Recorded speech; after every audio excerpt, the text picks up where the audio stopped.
Hi there, my name is David Rowan. I'm an astrologer and also a master practitioner of modern applied psychology, and I've been asked to say something about my, at least, take on past lives. I've been exploring past lives in a formal sense of conducting regressions for people, and also having people conduct regressions on me for about a quarter of a century.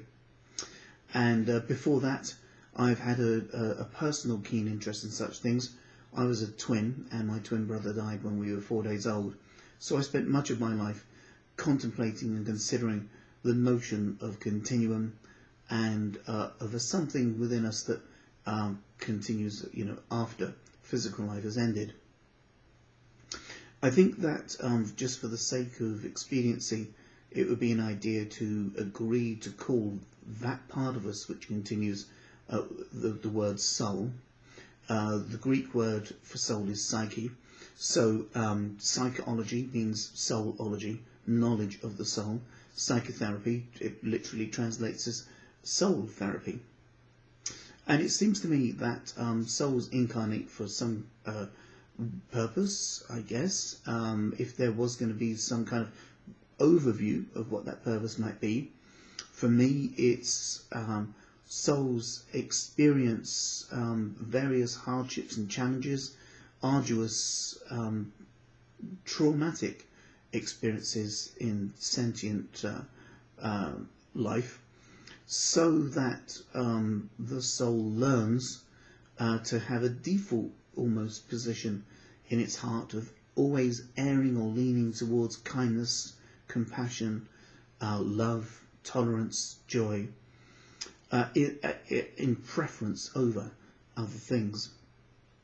Why a great universal spirit would fragment itself into bits called or personas of these souls and need to experience itself through sentient phenomena is a mystery. I am not privy to the mind of the great spirit. That's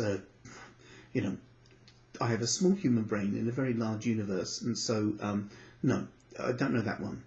But I can obviously talk about the things I've experienced. So it seems to me that when we come into life, we're not just cut off from the spiritual realm. There is always a connection. And there's a lot of esoteric writing about astral projection, the notion that when we close our eyes, our sense of consciousness, or if you like, leaves the physical plane and re-enters a spiritual dynamic. And so then when we wake up, we return to this sentience experience. And I think that's what's behind Jung's famous quotation of who looks outside sleeps and who looks inside wakes. Meaning that when we have our eyes open and we're in what we call consciousness, we're actually in sentient school, if you like, and when we close our eyes, we return home to our spiritual natural place, our natural way of being. In different past lives I've conducted, people have found that there is something about the eyes of an individual that seem to be consistent through different lives. Whenever I'm doing a regression for someone, if they're in the proximity or company of other people, I ask them to pay attention to the eyes of who is there. And then after the session, we always ask, oh, by the way, those children in that dwelling that you were in, when you think about them now, do the eyes match anyone that you know in this life? And, for example, one lady found that the person who is her father this time round has been her mother 3 lives in a row. There was a chap I knew who was nagged mercilessly by his little mother. He was a tall guy, he must have been 6'2", and big strapping guy, and he was just like browbeaten by this little lady. And in a previous life, he was the mother.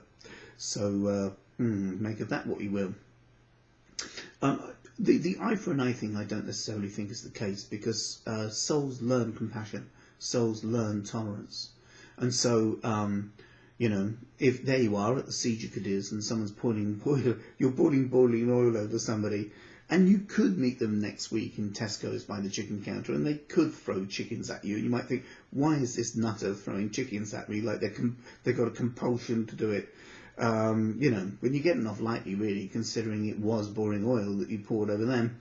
But in the interim period, the soul that you did harm to could have learnt tolerance, could have learnt compassion. And so a soul forgiving you, one learns as much from being forgiven as one does from being done harm to. And the act of forgiving another soul for a transgression that they've done to you in the past also means that you do not set in motion a new cycle of, you know, tit for tat. So stopping the cycle by forgiveness. And by that, I don't mean forgetting. What I mean is remembering and yet adjusting one's relationship with it in such a way that it doesn't sting internally anymore.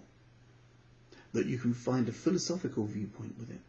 Now, one thing I do find as a byproduct of doing regressions with people is that they suddenly see life in a different way.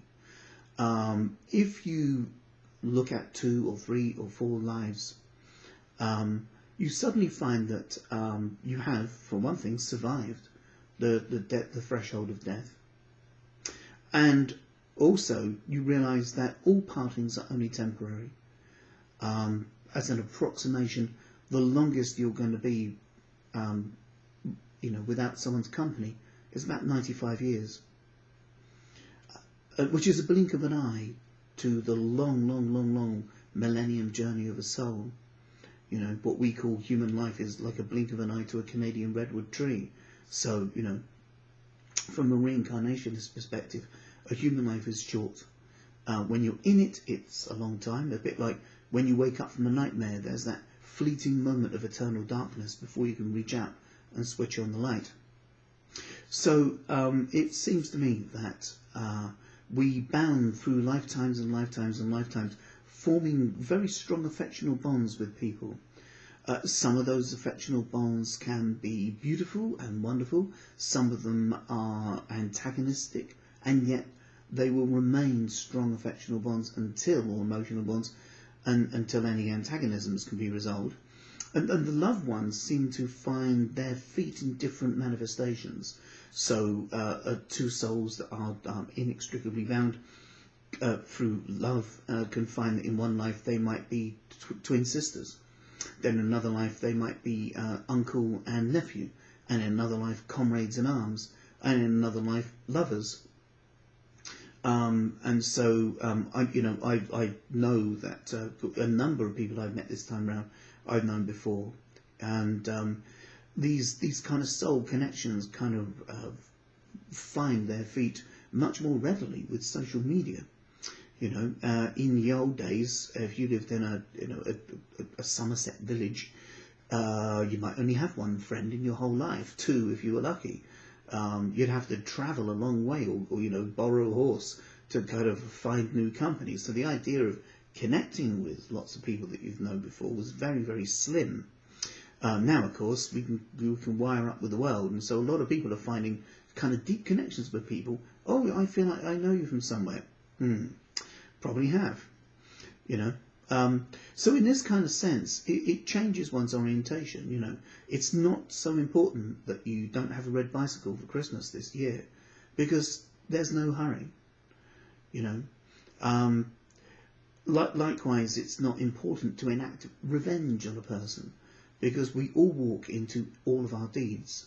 I'm absolutely of the opinion that when we finish life, we walk into what we have done, and it's almost as if everything you have done, everything you have thought, everything you have felt, all your private thoughts and feelings as well, are exposed and revealed to you. A lot of people feel crushed by the guilt, and you're helped to work through that as well.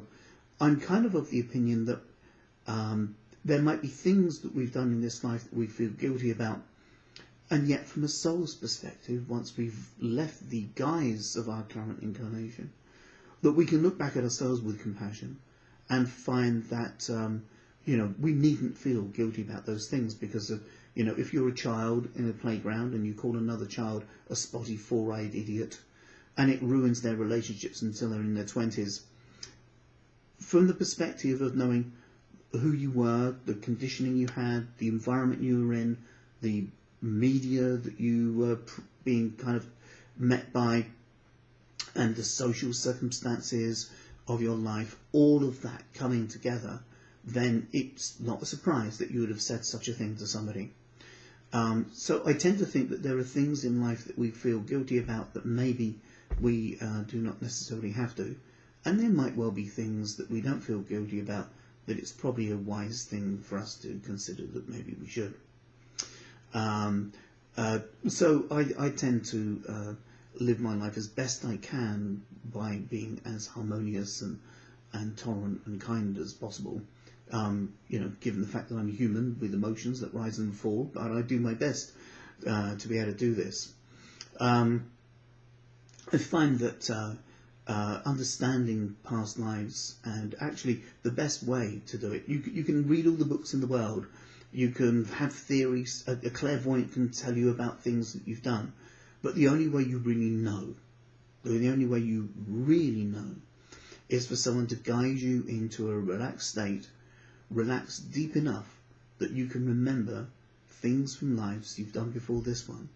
So you have a real-time experience that comes from you, unprompted, unsuggested, kind of coloured by the agendas of another person. And in that kind of spirit, then you can make up your own mind and figure it out for yourself. Is it genetic memory? Is it DNA coding? Is it downloading things from a collective unconscious? And those explanations are wildly amazing in their own right. Or is it a memory of a life you've lived before this one? It's that things like this really are kind of questions of faith in a way, because they can't be verified by anything scientific.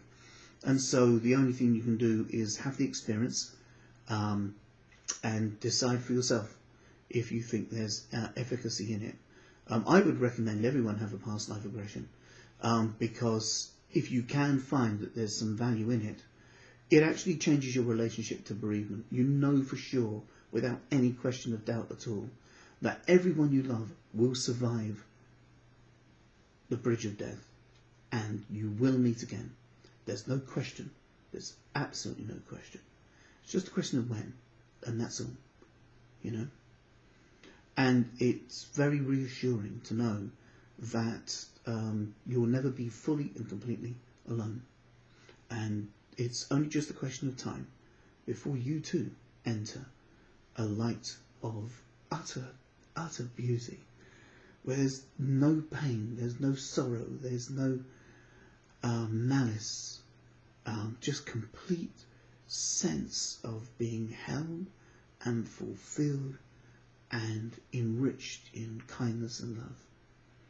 And it's just a blink of an eye away for every life form, everyone, everything. Birds, trees, fish, maggots, camels, you, me. And knowing that for sure is a very profound and healing thing. It's a very reassuring thing. And I really love introducing people to such experiences, because we get caught up in all these models of reality, you know, ideas of this or that, theologies, discourses and things. But there's nothing quite like discovering something from within yourself. And so you can find that you are the best guide. You're the best person to know what's right for your heart. And when you can access these things, it illuminates life in a brand new way. On YouTube there's only 15 minutes available time, and this is quite literally about to run out, so I'm just going to quickly run this up into YouTube and put it into the thread that I've been requested to put something in. So I hope this is illuminating. You're very, very welcome to contact me and talk about this further. I have dyspraxia in this life, and it hurts my hands to type. So I'd much rather speak than write, but I hope that this has helped illuminate something in some way. Please contact. I'll see you soon. Thank you. Bye.